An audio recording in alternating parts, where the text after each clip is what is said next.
اب آتے ہیں ایک اور موضوع پر. وہ موضوع ہے کہ عالم اگر اپنے علم پر عمل نہ کرے تو کیا ہوگا.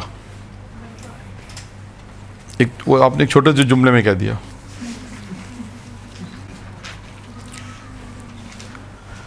اب مختلف معصومین کے روایت ہے اس میں کہ عالم اگر اپنے علم پہ عمل نہ کرے تو اس کا دیکھیں مثلا اردو میں کہیں کہ اس کا انجام کیا ہوگا. بہت آسان. آئیے ان روایت کو میں پیش کرتا ہوں کہ جس میں یہ بیان کیا گیا کہ روایت ہے امیر المومنین حضرت علیہ الصلوۃ والسلام سے.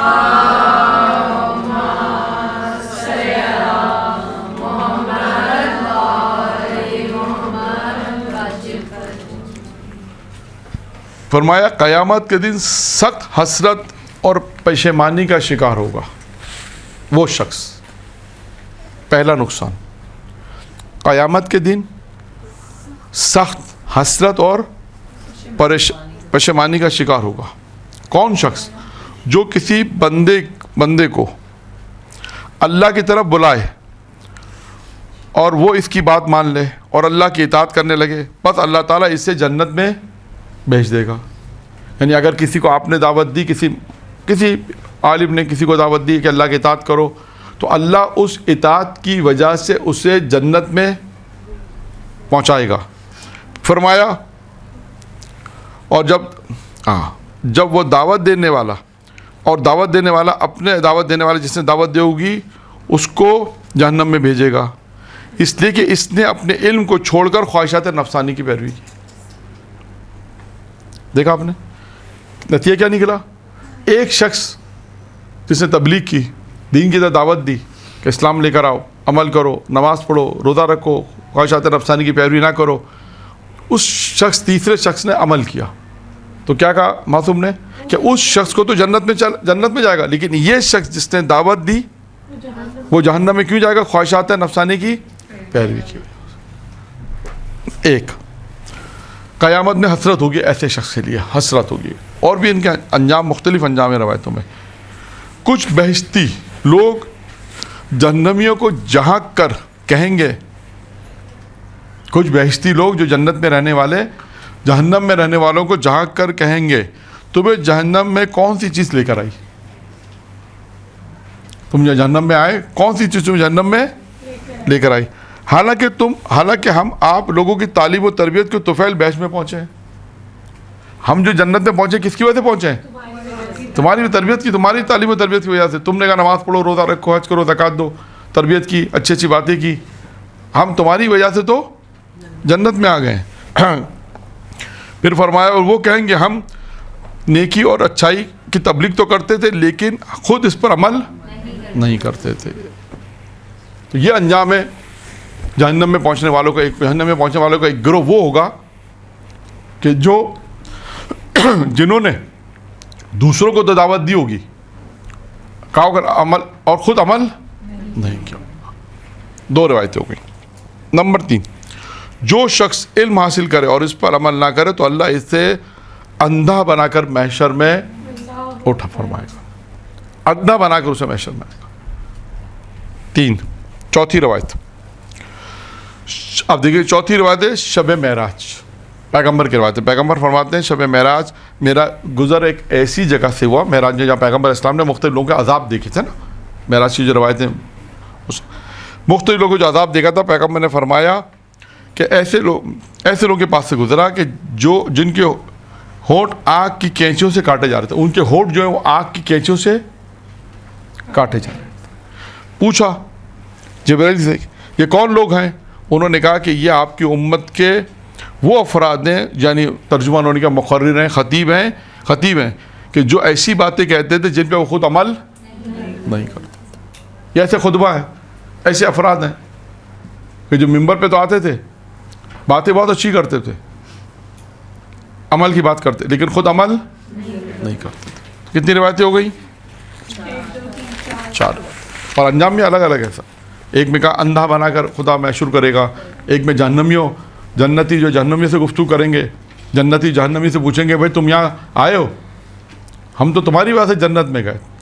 اس طرح 4 روایتیں ہو گئیں. اس کے بعد ہے 5ویں روایت. اللہ تعالیٰ نے حضرت داؤد کی طرف وحی کی. 70 سزاؤں میں سب سے کم سزا جو اللہ بے عمل کو دیتا ہے وہ کیا ہے؟ سوال. 70 سزاؤں میں سب سے کم جو سزا ہے بے عمل کو دیا جائے گی وہ کون سی سزا ہے؟ خدا حضرت داؤد سے کہتا ہے وہ یہ کہ اس کے دل سے میں اپنی یاد کی شیرینی سلب کر لیتا ہوں. یعنی اللہ کی یاد سے جو انسان کو لذت ملتی ہے وہ لذت ختم ہو جاتی ہے. یہ آسان. یعنی خدا کی عبادت کی جو لذت ہے نا وہ لذت ختم ہو جاتی ہے. اب سوال یہ کہ کوئی ممکن ہے کہ مولانا کیا اس میں لذت ملتی ہے؟ یہ وہ بتا سکتے ہیں جنہیں ملتی ہے لذت.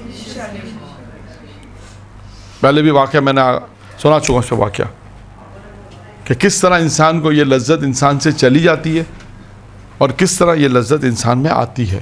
خدا کہتا ہے کہ بے عمل اگر کوئی شخص ہے تو 70 سزا میں 70 جو سزا ہے اس میں سب سے کم جو سزا ہے وہ یہ ہے کہ بے عمل عالم کو کیا سزا، بے عمل کو کیا سزا ہے کہ میری عبادت کی جو شیرینی جسے ہم کہتے ہیں لذت وہ خدا کہتا ہے میں سلب کر لیتا ہوں.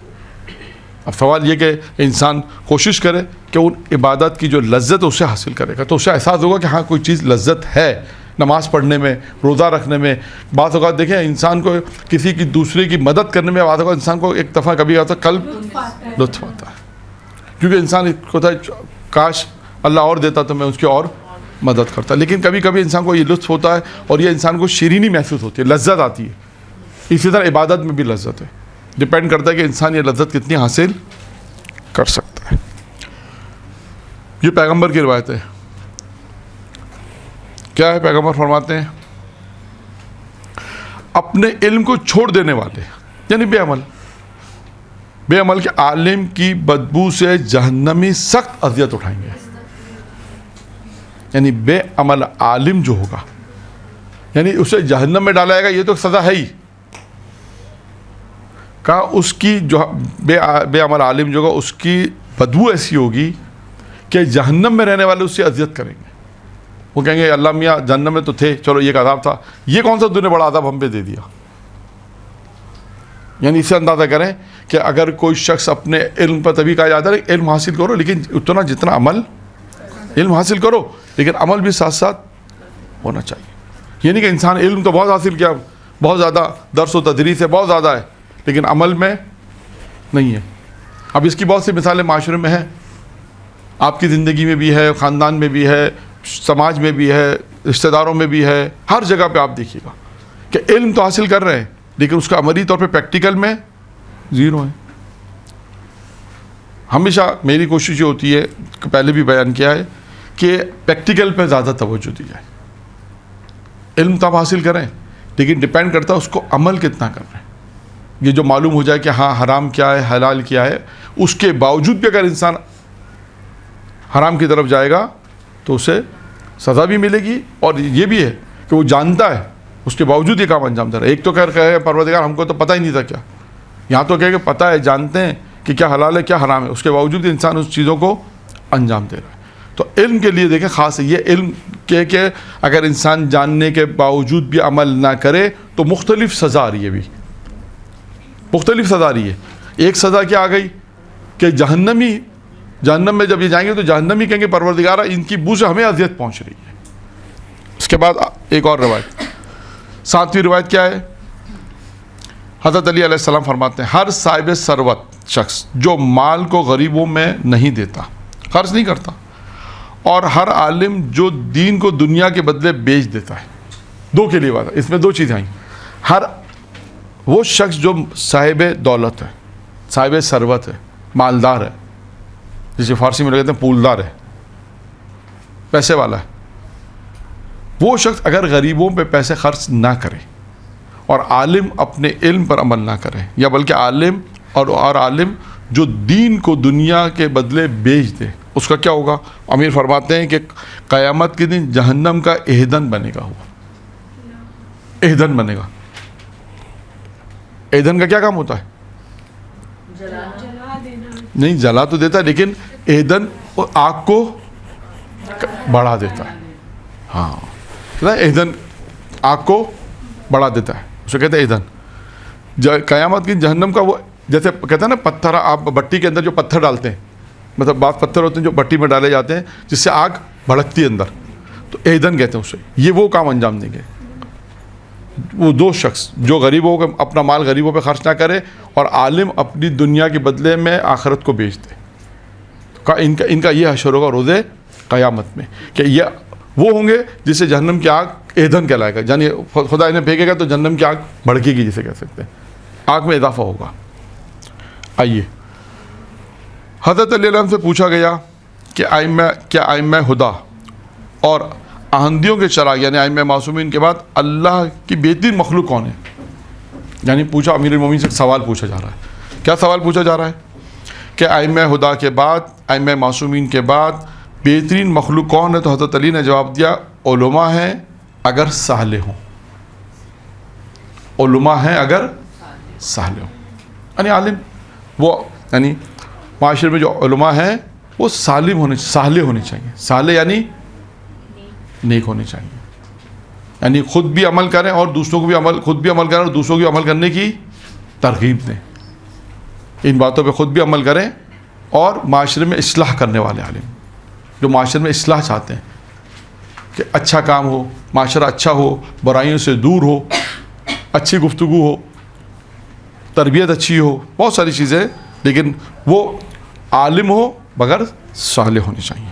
پھر اس کے بعد پوچھا گیا, یہ روایت طولانی انہوں نے ٹکڑے بیان کیے. پھر پوچھا گیا کہ ابلیس, فرعون, نمرود کے بعد اور آپ معصومین کے ناموں کو غضب کرنے والوں کے بعد, پھر روایت مختصر ہے یاد نہیں ہے, آخر میں پھر کہا کہ بعد اللہ کی یعنی اللہ کی مخلوق میں بدترین مخلوق کون لوگ ہوں گے؟ یعنی ابلیس, فرعون اور نمرود کے بعد اور آپ کے معصومین کے ناموں یعنی کاموں کو یعنی ان کے جو نام ہیں ان کو غضب کرنے کے بعد کرنے والوں. پھر ڈیش کا مطلب ہوتا ہے کہ حدیث آگے جا رہی ہے. پھر انہوں نے ایک حدیث کا ایک ٹکڑا آخر میں کہا کہ بعد اللہ کی بدترین مخلوق کون ہے؟ تو امام نے کیا فرمایا, امیر نے فرمایا علماء. کیوں؟ اگر وہ بگڑ جائیں, جو باطل کو ظاہر کرتے ہوں اور حق اور حقیقت کو چھپاتے ہوں, اگر ایسے لوگ ہوں گے تو وہ ان تمام کے بعد بدترین لوگ ہوں گے. ابلیس کے بعد, نمرود کے بعد, بس اس کے بعد پوچھا گیا امام سے, کہا اس کے بعد پھر بدترین کون ہے؟ تو کہا علماء ہیں وہ کہ جو حق کو چھپاتے ہوں, وہ جو باطل سے حق کو چھپائیں. اگر وہ خدا نخواستہ سے بگڑ جائیں گے تو کیا کریں گے؟ جو باطل کو ظاہر کریں گے اور حق کو چھپائیں گے, حق اور حقیقت کو چھپائیں گے. اگر ایسے خدا نخواستہ لوگ ہیں معاشرے میں, اگر وہ عالم کہتے ہیں اپنے آپ کو جن کا شمار علماء میں ہوتا ہے, تو بدترین ہیں وہ لوگ معاشرے کے لیے سود مند ثابت, معاشرے کے لیے فائدہ مند ثابت نہیں ہوں گے. اچھا, اب آخری روایت ہے, یہ بھی حضرت علی علیہ السلام روایت ہے جو فرماتا ہے حضرت عیسیٰ علیہ السلام. حضرت عیسیٰ علیہ السلام بھی فرماتے ہیں, کیا فرمایا؟ دنیا دین کی بیماری ہے. دنیا کیا ہے؟ دین کی بیماری ہے. اور عالم دین کا کیا ہے؟ عالم دین کا کیا ہے؟ طبیب, ڈاکٹر ہے. اب دیکھیں اس کو یوں سمجھے, دنیا دین کی کیا ہے؟ بیماری ہے. اور عالم دین کا کیا ہے؟ طبیب ہے, ڈاکٹر. آپ سنیے, پھر فرمایا لہذا جب یہ دیکھو کہ طبیب بیماری کی طرف کھینچا جا رہا ہے, جب یہ دیکھو کہ طبیب کس کی طرف جا رہا ہے؟ بیماری کی طرف کھینچا جا رہا ہے, اس کی طرف جا رہا ہے, تو بیماری کیا چیز ہے؟ بیماری کیا ہے؟ دنیا. یعنی جب تم دیکھو کہ ایک عالم جو ہے وہ دنیا کی طرف کھینچا جا رہا ہے, دنیا کی لذتوں کی طرف جا رہا ہے, دنیا کی خواہشات نفسانی کی پیروی کر رہا ہے, دنیا کے دھوکے میں آ رہا ہے, دنیا اسے بہکا رہی ہے, یعنی دنیا کی طرف جا رہا ہے, تو کہا کہ اس سے بچ جاؤ اور سمجھ لو کہ وہ دوسروں کا خیر خواہ نہیں ہے. اب دیکھا آپ نے کتنی زبردست امیر مومن کی روایت ہے, دنیا اور دین کو ملا کے. کیا عالم ہے کون؟ عالم در حقیقت میں طبیب ہے. جیسے ہم کہتے ہیں نا معاشرے کو اصلاح کرنے والا ہے, عالم طبیب ہے, معاشرے کی اصلاح کرنے والا ہے. خود اس کو معلوم ہے کہ کون سی خدا نخواستہ یہ گناہ ہے تو اس کو کیسے صحیح کریں, یہ گناہ ہے تو اس کو کیسے دور کریں. دیکھیں عالم کے پاس لوگ آتے ہیں, مسائل پوچھنے کے لیے آتے ہیں, گفتگو کے لیے آتے ہیں, خود اپنے مسائل پیش کرنے کے لیے آتے ہیں, تو ان کو حل بتاتا ہے.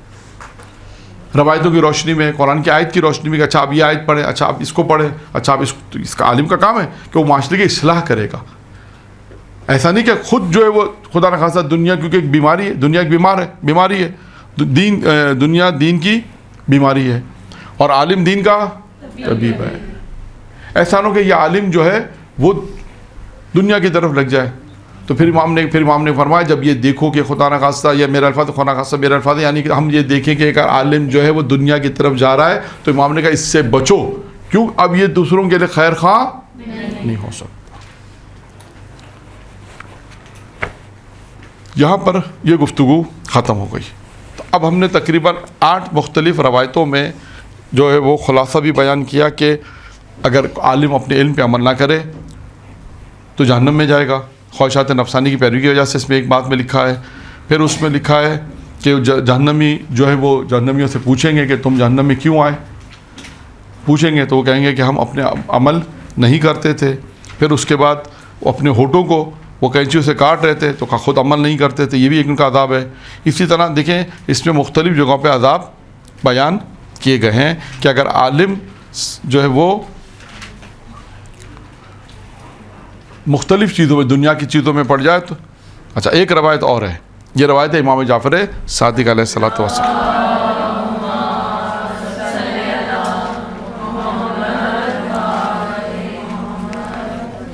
اب دیکھیں امام کیا فرماتے ہیں, جب تم دیکھو عالم کو دیکھو وہ دنیا سے محبت کر رہا ہو تو اپنے اس معاملے میں اس سے بچ کر رہو. اگر ہم خدا نخواستہ دیکھیں کہ ایک عالم ہے اور دنیا سے محبت کر رہا ہے تو امام نے فرمایا اب اس سے بچے رہو, اپنے معاملات میں اس سے بچ کے رہو, یعنی بچے رہو, کیونکہ جس چیز سے محبت کرتا ہے اس کے حاصل کرنے کی کوشش کرتا ہے. بہت سمپل امام علیہ السلام نے بیان کیا. یعنی یہ تمام روایت دیکھیں عالموں کے متعلق بھی بیان ہو رہی ہے, کہ اگر عالم اپنے علم پہ عمل اگر نہ کرے تو کتنے اس کے نقصانات ہیں. یعنی یہ چیز ائمہ نے بتا دی کہ اگر جو بھی ہے اس میں عالم بھی آ جائے گا اور عالمہ بھی. ایسا نہ کوئی کہے تو مولانا عالم کی بات ہے, ہم تو پیچھے, ہمارے لیے تو کوئی آیا ہی نہیں ہے. نہیں, اس میں وہ بھی شامل ہیں کہ ممبر پہ تو بہت زیادہ حجاب کی باتیں کر رہی ہیں, بہت زیادہ اچھی باتیں کر رہی ہیں, ممبر پہ بہت زیادہ تبلیغ کر رہی ہیں, لیکن پریکٹیکل لائف میں کچھ بھی نہیں. تو اس کا ائمہ معصومین نے یہ بیان کر دیا کہ اگر دنیا سے محبت کرے گا تو اس سے بچ کے رہو.